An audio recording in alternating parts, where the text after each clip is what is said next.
Good day, everyone. The COVID-19 pandemic has had devastating effects on various sectors of our economy.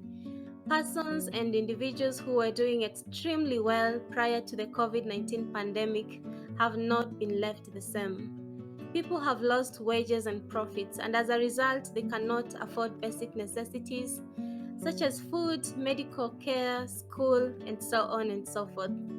Now, I want you to pause for a moment and imagine what that looks like to groups of people that were vulnerable even prior to the breakout of the pandemic. The victims and potential victims of human trafficking have not been left out.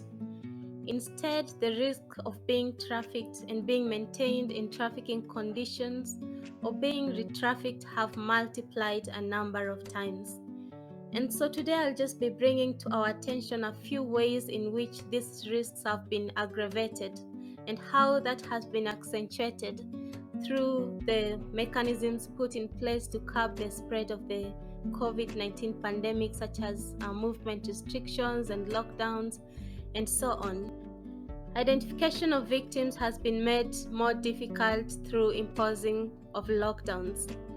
Some of the interveners of situations of human trafficking will look out for victims of human trafficking who are on transit, and that includes observing persons on the planes or buses or in any means of travel.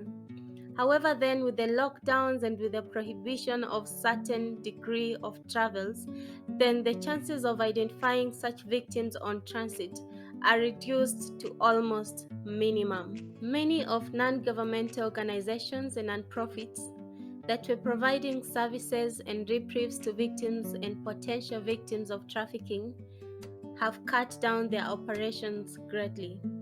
Many are not able to sustain operations due to a cut in donor funding.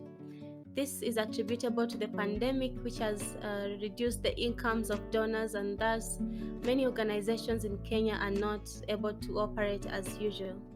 The non-operation of nonprofits has devastating effects to victims of human trafficking.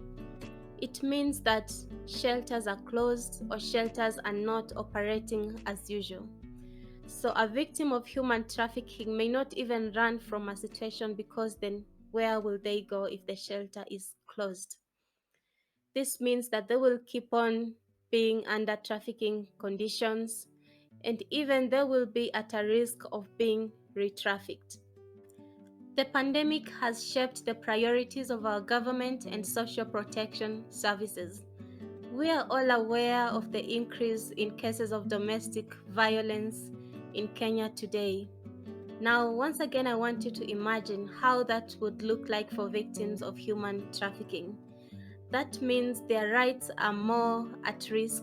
The abuse that they have been facing will be multiplied also to a very high degree. And also the chances of referring such victims to social protection services are also greatly decreased, because right now most organizations and the government are mostly geared towards eradicating or minimizing the COVID-19 pandemic. And so the invisible victims who are victims of human trafficking may not receive as much attention or as much protection as there can ever be.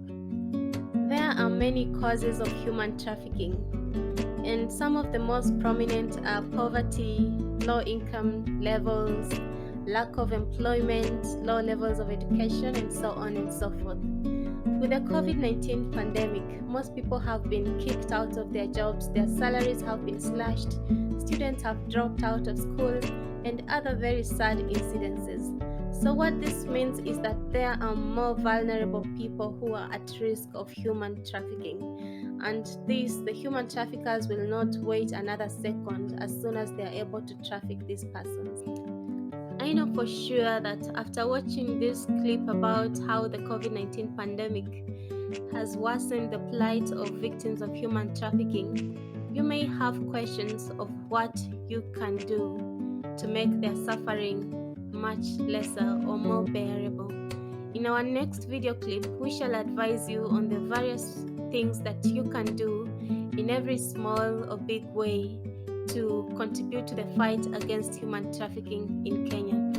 Thank you you so much for your time, and I do wish you a lovely, lovely Easter.